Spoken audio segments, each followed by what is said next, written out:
Good morning, everyone. My name is Amani Myers, and I have the honor of introducing today's special guest. Before I do that, though, I would like to share part of my own story with you. Like each of all of you being recognized today, I too grew up in the foster care system. I was born prematurely, as I was also addicted to drugs and alcohol. My parents abandoned me at the hospital and returned to a life of addiction, crime, and poverty. A cycle that began with their own parents, from which they had been unable to escape themselves. Throughout my childhood, abuse, neglect, and malnourishment became a norm. I was often told by family members, foster mothers, and even guidance counselors that I was destined to end up just like my parents, and from there, I was labeled as failure to thrive. I desperately wanted a different life for myself, but it often felt as if I had nowhere to go or no one I could turn to, little support to help me break this vicious cycle. Sadly, my story isn't so unique. Thousands of foster children experience these type of obstacles each day, but the uniqueness of my story is I survived. And I did more. I found a way to thrive. Fortunately for me, during my senior year of high school, I discovered sources of support and encouragement that I so badly needed. During my first 3 years of high school, I felt like I was in survival mode, just trying to get by. And because of a learning disability, I often went unnoticed by teachers and counselors. But I quickly discovered that these things were changing. During the first week of classes, I was in the stairwell, drawing graffiti on the walls, when one of my new teachers, Mr. Downing, walked in and caught me. I ran from him as quickly as I could, hoping I wouldn't get caught, since he was new and didn't know my name. He was a pretty young guy, so I should have known I couldn't get away with it. But when he finally caught up to me, he brought me into the principal's office and sat me down. I was so nervous, as this would have been my fourth suspension of the year, and I knew that I would have to face serious consequences at home. But to my surprise, my high school principal, Dr. Ferreira, and Mr. Downing instead sat me down and began asking me questions to get a sense of who I really was. I'll never forget him asking me what did I like to do besides drawing graffiti. It was clear from that moment that they genuinely cared about me, who I was, and wanted to get to know me, decide to invest, and they saw my potential. To be clear, I still had to do community service, but through Mr. Downing and Dr. Ferreira, I found two champions who supported me every step of the way through senior year, providing tutoring for the classes in which I struggled, helping me write college essays, and when my guidance counselor tried to prevent me from applying to colleges of my dreams, Dr. Ferreira was the first person to walk me down to her office and demanded that I apply to whatever college I wanted to, because I was just as capable as my fellow peers.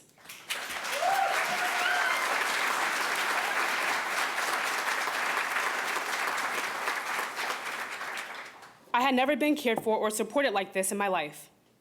And I can confidently say that it is because of this support that I stand here today in front of you, a college graduate and a White House intern, introducing the Secretary of Education.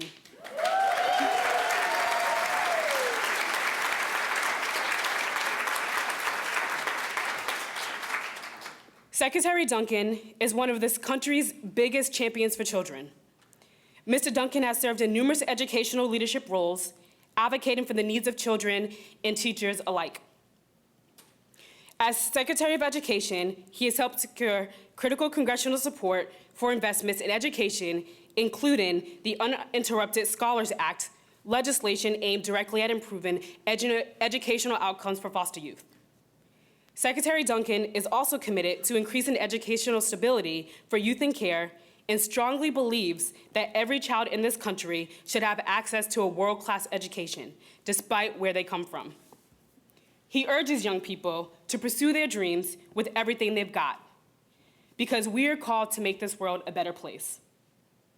These are just a few of the many things he has accomplished, and among all of those accomplishments, the Secretary might be best known for tearing it up on the basketball court and maybe outscoring the president. There's some discrepancy. All of us here today are incredibly fortunate to have Secretary Duncan in our corner, fighting for the needs of our nation's students, not just those born into privilege, but also for those who have been labeled as failure to thrive. Please join me in welcoming Secretary Arne Duncan.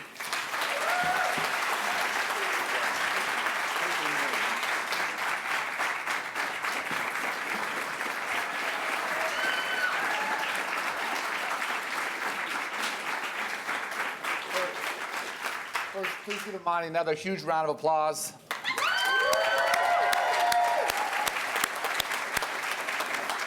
That's the last time she introduces me. I'm introducing her from now on, so I'm the warm-up act. I'll just say a couple quick things and really want to get to the stars of the show, which are our champions of change. And Imani told you a little bit about me, about say why this is so important to me and to so many of us in the administration.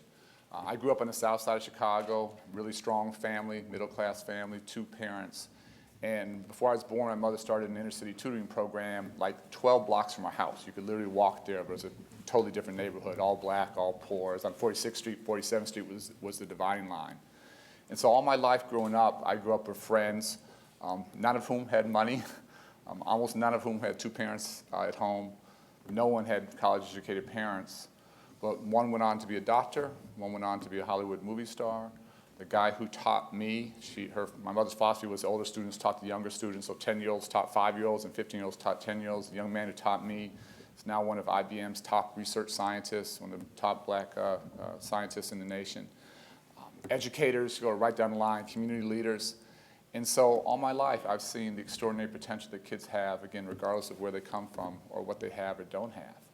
And no one chooses to go into foster care, but it's also no one's fault they ever go into foster care. And every child in this nation deserves a fair chance. The best way we can help kids be successful is through educational opportunity. And those that say you can't go to college or shouldn't go to college or apply, though they may be educators, they're part of the problem. They're not part of the solution.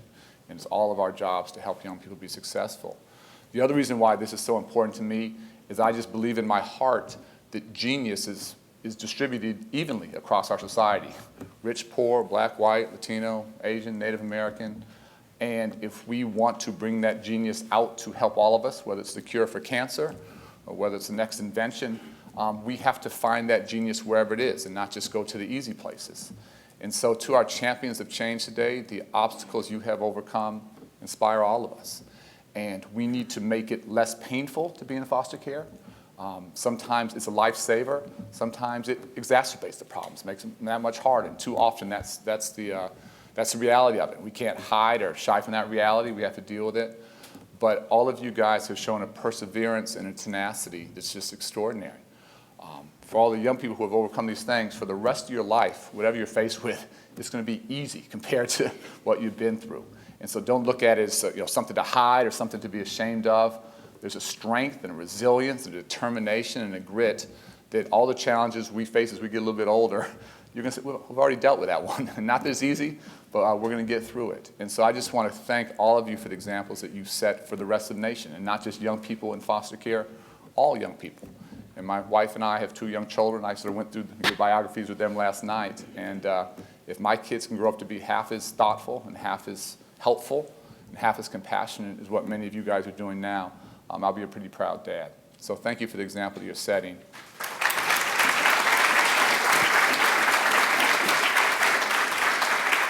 Now I want to get to the good part, and we'll sort of call folks up one at a time.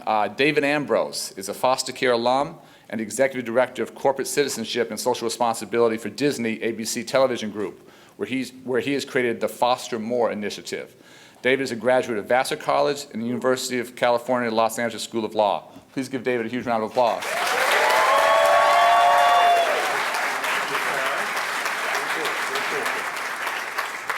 Maria Burgos entered the foster care system at 11 months old and spent 15 years in care. She'll graduate from Brown University very shortly. Maria plans to do a year of service with AmeriCorps before pursuing medical school. Maria, please give her a round of applause.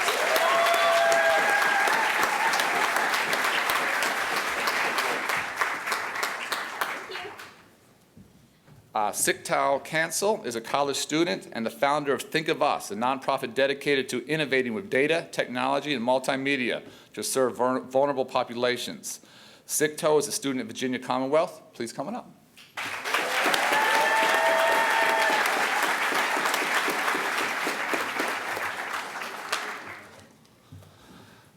My good friend I was hanging out with last week in Denver, Daryl Conquering Bear Crow is a healthy living program assistant at the Denver Indian Family Resource Center. Daryl's a proud member of the Oglala Sioux Tribe and advocates for the enforcement of Indian Child Welfare Act. Daryl's a student at Oregon State University, and he's also a heck of a basketball coach.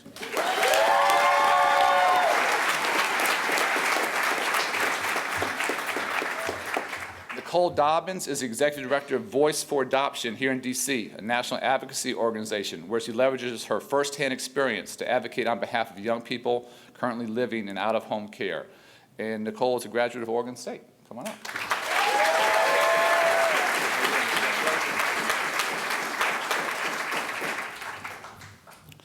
Chelsea Faber serves as a second lieutenant in the U.S. Marine Corps. Don't mess with her. While pursuing her doctorate. Her law degree. Chelsea developed a passion for advocating for future generations of foster youth and served as president of Indiana's Youth Advisory Board. She's a graduate of Indiana University. Chelsea, congratulations.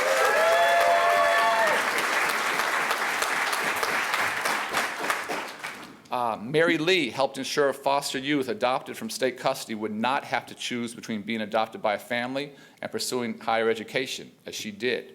Her story inspired the Federal Fostering Adoption to Further Student Achievement Act, nicknamed the Mary Lee Act. Mary's a graduate of Austin Peay University and the University of Memphis School of Law. Please give her a round of applause.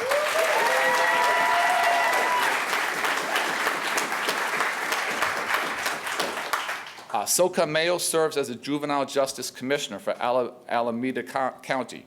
His efforts helped pass California's Assembly Bill 12, which gave foster youth opportunities and access to higher education, employment, and stable housing until age 21.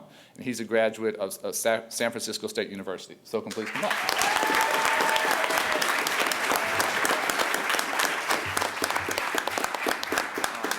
Lupe Ortiz Tovar engages young adult consultants ages 18 to 24 who were formerly in foster care in her work for JBS International.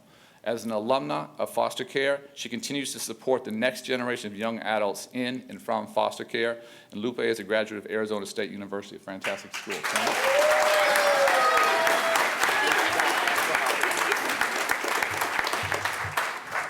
Brianna Osborne spent 4 years in foster care in Sacramento, California, and currently she works as a youth peer mentor at Visions Unlimited and has previously served with City Year in Sacramento. I'm a huge fan of City Year. And she's a fantastic example of the impact of service, and she's a graduate of Howard University right here. Brianna, come right up.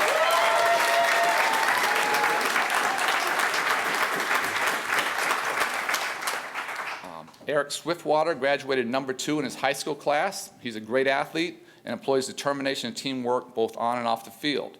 He speaks about his experience in foster care as part of the South Dakota Gear Up program, sharing his story and mentoring students in high schools across his home reservation. He's a freshman at Black Hills State University. Congratulations. Another football player here in the top school. And finally, George White is a founding member of Fostering Change, a program of Peace for Kids, where he created Project Homebound, an initiative to raise awareness about homelessness among young people transitioning out of foster care. And folks here know it's a huge, huge challenge. He now works at the National Foster Care Institute. He's a graduate of Southern New Hampshire University. Come on up, George.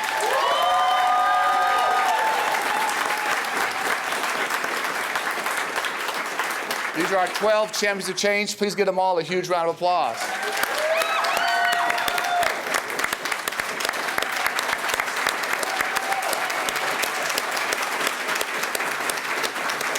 Come on, so, well, Sam, come down right here in the front row and get pictures, you guys. Come right up front. Yeah.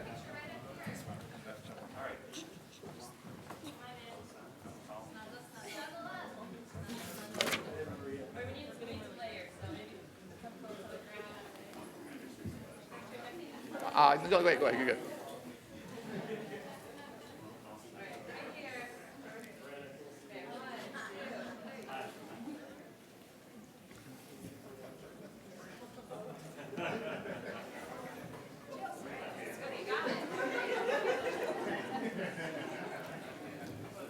Congratulations. Please give them another round of applause. Congrats. Good to see you. So proud of you. I'm supposed to be done, but I just want to do one more quick thing before I get out of here. I talked about my, growing up, again, 2 strong parents, great family. Very, very lucky to have that. But from the time I was 10 years old, I had an extraordinary mentor who has guided me. I'm now 50 for the past 40 years. And there's not one thing I've done in my life where I haven't consulted him and gotten his advice. He's always told me the truth. And I just know firsthand how important that is and how lucky I was to have that. But our 12 champions here all brought mentors who made a huge difference in their life. And again, coming from families that didn't have all the advantages I had, those are life-transforming opportunities. And the mentors are an extraordinarily diverse group, very different backgrounds. But I think what the commonality here is they had a huge heart, and they wanted to make a difference. And I can't think of a better way than giving back, of helping young people who aren't born with all the advantages, who aren't born with a silver spoon in their mouth, accomplish just a little bit of what these young people accomplished. So could I ask the 12 mentors to please stand, and let's give them a huge round of applause for the difference they've made in our champions' lives.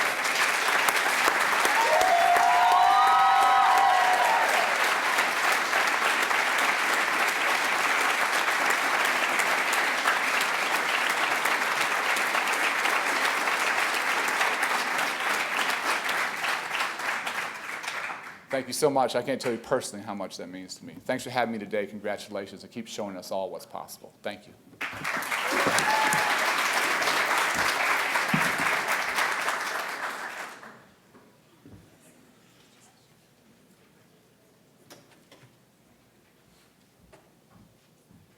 All right, can we get one more round of applause for Secretary Duncan? Yeah. So,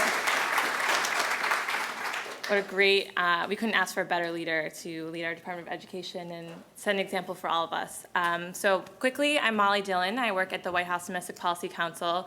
Many of you have probably emailed with me, but I'm so glad that all of you are here. This is a really, really special day, and it means so much to us that you're here at the White House, and we couldn't be more excited to welcome you here. So I'm going to kick it off to our next speaker. We are joined by the lovely Cleo King. Cleo is an actress. You might recognize her from her series Mike and Molly, also possibly The Hangover. Anyone seen that movie? Yeah? So Cleo has a really amazing story about her experience adopting from the foster care system. So Cleo, come on up.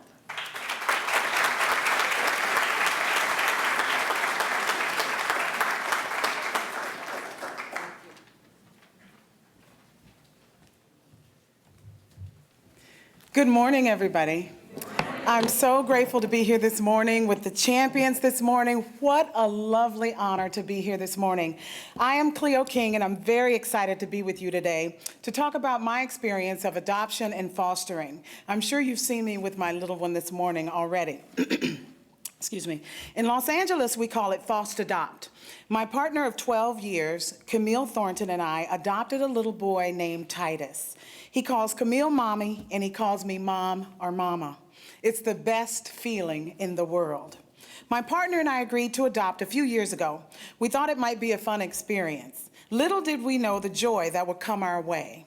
We chose to adopt from the state. Many of our friends chose private adoption, but for us, we wanted a child in a system all ready to get a wonderful home.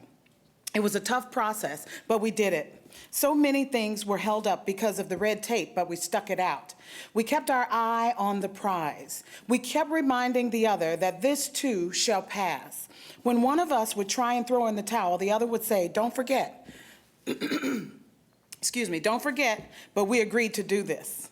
Finally, after having completed our paperwork for more than a year, I decided I couldn't wait anymore, and maybe it's not for us. I said to Camille, if by August 21st, my birthday, we don't have a child here, I'm done. I said I won't worry about it anymore. I'm over all of it. Out of all the people we knew, no couple had waited as long as we had to get their child. We were told we would get to know our son Titus for a few months. Then he would start visitation on the weekends, and after 4 months or so, he would probably move in. Well, we met him on a Monday, observed him in his school the next day, Tuesday, and we had a play date on Wednesday. And he moved in that Friday.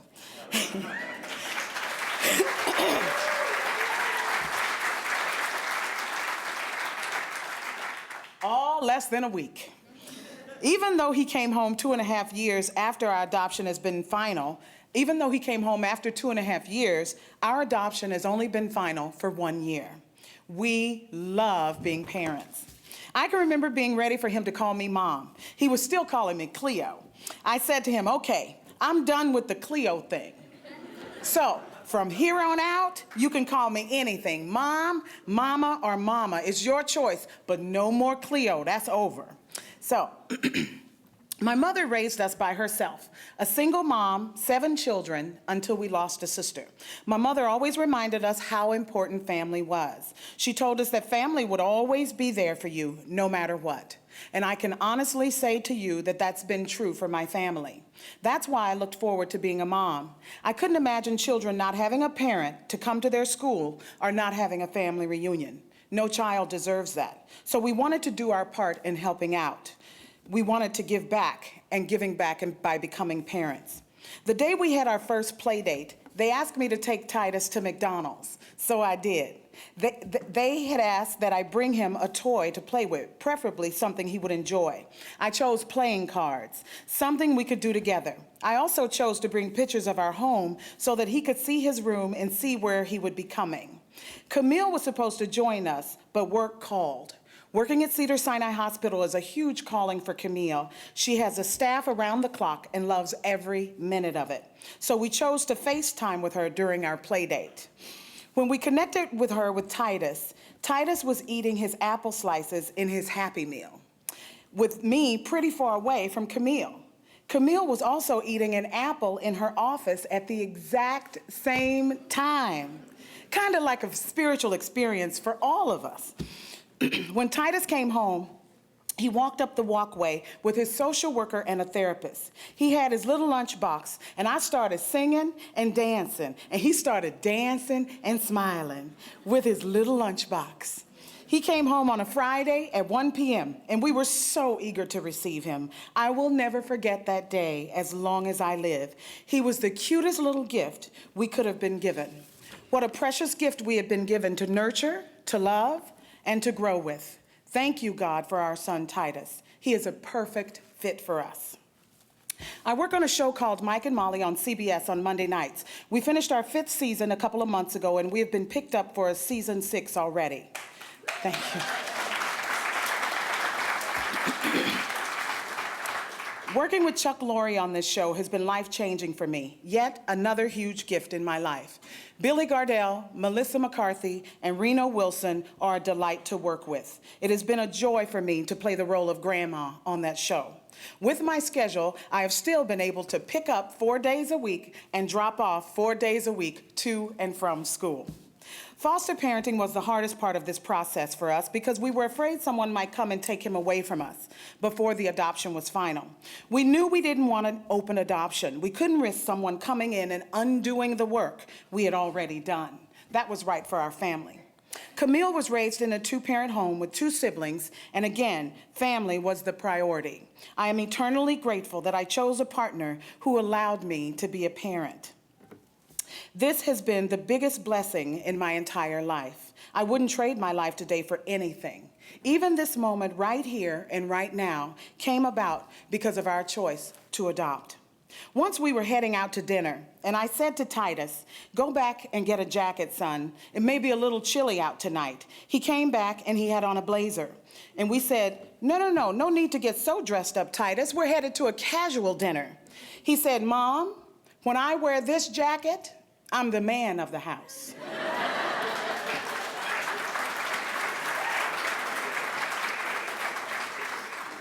I said, no, son, you're only 5 years old.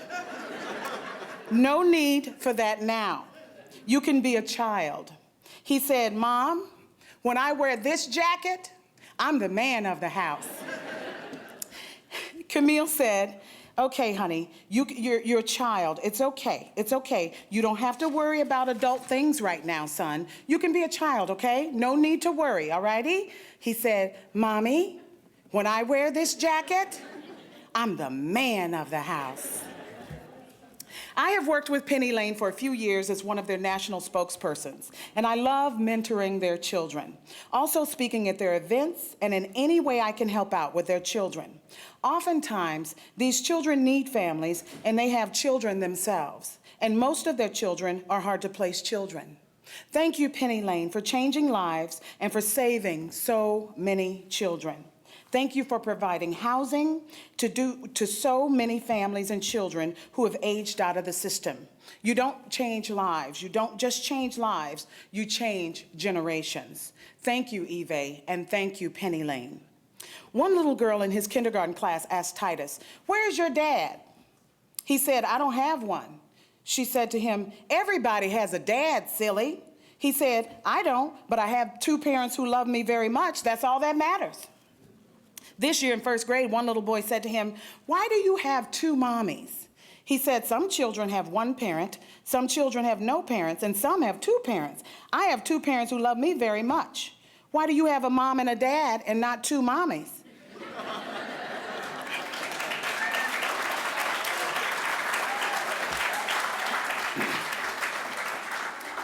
The little boy said, I don't know." Titus said to him, "It doesn't matter what they are as long as they love you very much." We are extremely happy to share a few of our experiences with you, but this has been the right decision for our family. We are glad we did it. It has forever changed our lives, and we are better people because of our decision to foster adopt and to become parents. Now that our adoption is final, the biggest obstacle we are facing is both of our names being on his birth certificate. They won't allow both of us to show up as parents because right now there is a space for a mom and a space for a dad. Maybe one day we will experience this, but not today. We waited 3 years for Titus, and we are willing to wait at least 3 more years for both of our names to show up on his birth certificate as parents. Right now, come on up. I just want to say this is my family. This is Camille Thornton and our son, Titus Thornton King. Come on up. Thank you, baby. This is us. Thank you.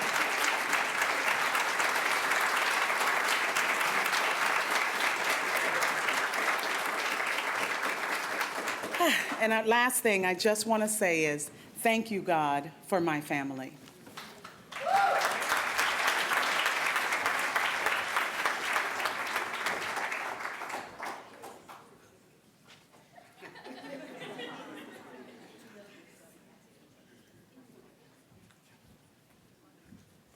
Well, hello again. I imagine it's a tough act to follow anyone cuter than Titus. And another round of applause for Cleo. She just did a great job.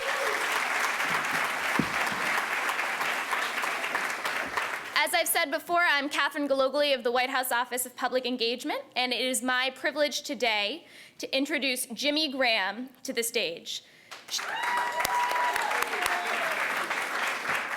Jimmy is an American football tight end for the Seattle Seahawks. He was born in Goldsboro, North Carolina, and at age 11, he was placed in a group home by his mother, where he was beaten by older children.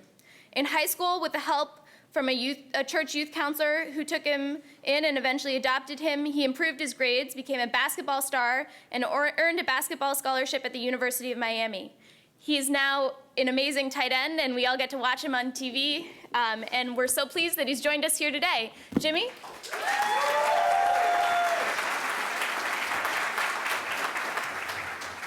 Good morning.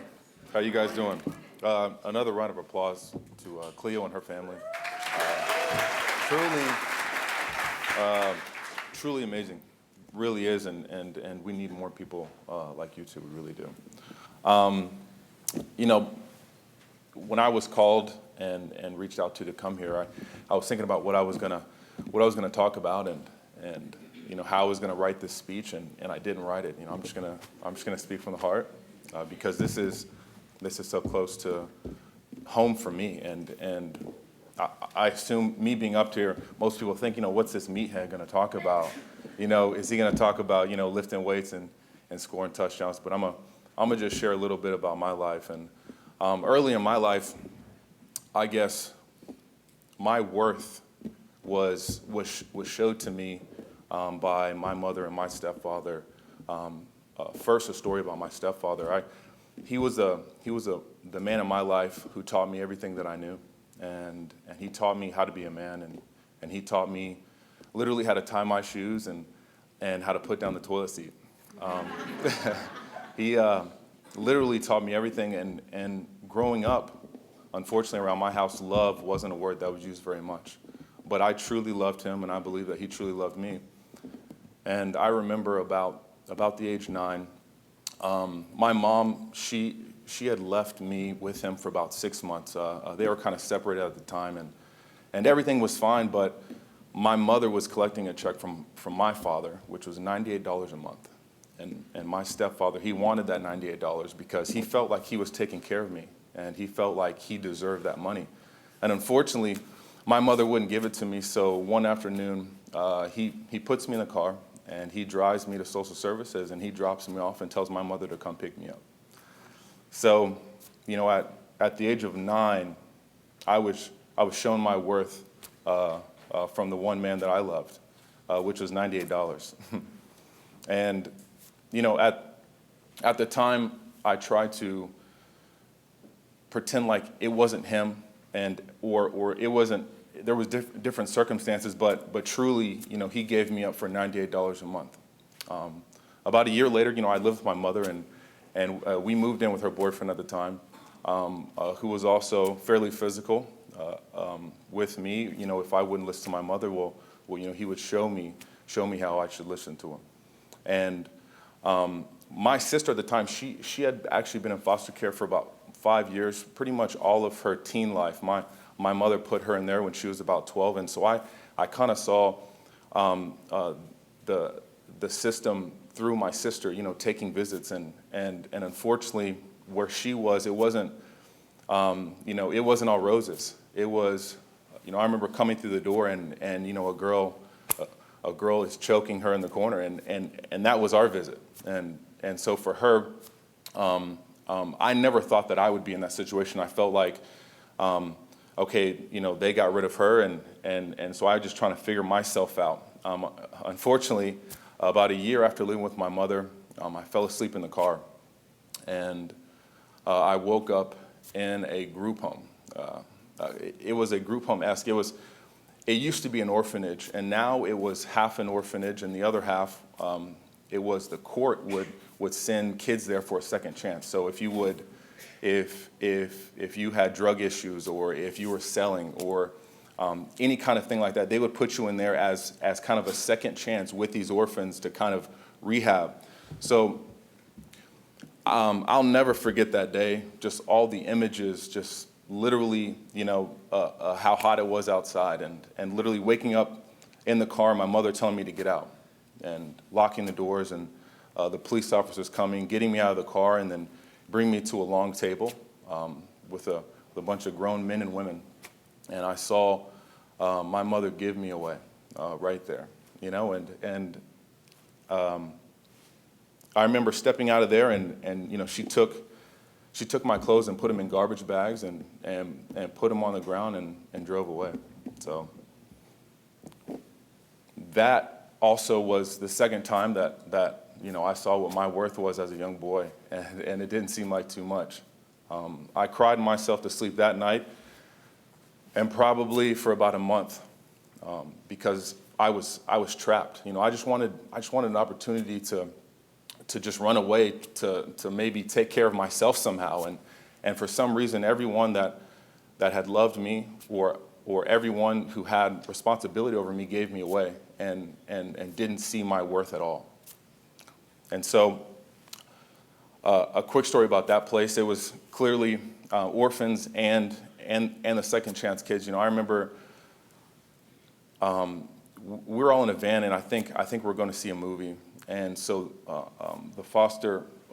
the people over my house, they went into the store and they left us in the van. And then everyone in the van got a turn punching me, which ended up being just me getting jumped in the back of the van. And I remember I was down in the seat stuck, and I was getting stomped and kicked and beaten in all type of ways. And then that night I call my mother and I tell her what happens, and she just hangs up on me. So, for the third time, I'm told, kind of what my worth is, and being scared, now, I'm 6'7", 270 pounds. I'm not scared of much. But as an 11-year-old boy, I was very scared. And because I'd seen my sister through it for 5 years, I thought that was going to be what I was going to have to put up with for the next 7 years. Well, 9 months later, after literally fighting my way kind of through that system, my mother one day came back and took me home, shockingly. And for the next 2 years, I took care of myself, and I would stay at friends' house, and I pretty much relied on everyone around me to almost feed me. My mother truly was never around. She was always working, or she was always doing something for herself. She found more comfort in men than her own son. Fortunately, I found a mentor like a bunch of these champions here today, and her name was Rebecca Vincent. When I was in 8th grade, I started going to this thing called house church, and they had free food and pretty girls. So, so I said, food and girls, I'll be there. And at first, she really reached out to me, and she would drive me back home and always ask me questions, and I was just happy to get some food, and then eventually, I remember they were having a prayer, and she told me, do you have anything to pray about? And I remember saying, I just want to pray that my mom doesn't put me back in that home. And for the next year, Becky took care of me. She told me and showed me what my worth truly was. She was the first woman that told me that I was smart. She was the first woman to tell me that I was beautiful and that I could do anything I put my heart to. And so a year later, she took me into her home, and I lived with her and her daughter. That year, she made $12,000, and there was 3 of us in a trailer. And, we didn't have heat. We slept on the couch, and we turned on the oven. And even though we didn't have money and we didn't have those things, she showed me love, and we had love. And at that time in my life, that's what I needed the most. I needed someone to love me, and I needed someone to show me my worth. And so my grades at the time were F, and I brought all my grades back to an A, and for the next 3 years, I had all A's.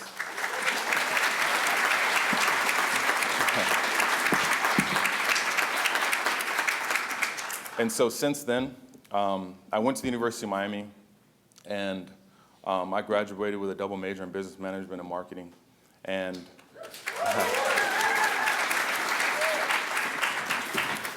and truly, as I sit before you today, I'm still that scared young boy, but for me, I'm scared in different ways, and I'm scared to fail, really. And that's what motivates me in life, and that's what motivates me to be the person that I am. And I'm very humbled to be here and share my story with all these champions today.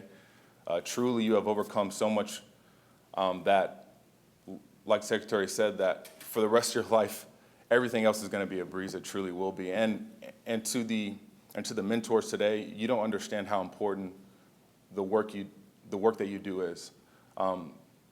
For a kid like me who truly has a 1% chance that everyone thinks can do nothing and everyone thinks has a $98 worth, you truly show us how much that we truly mean. Thank you.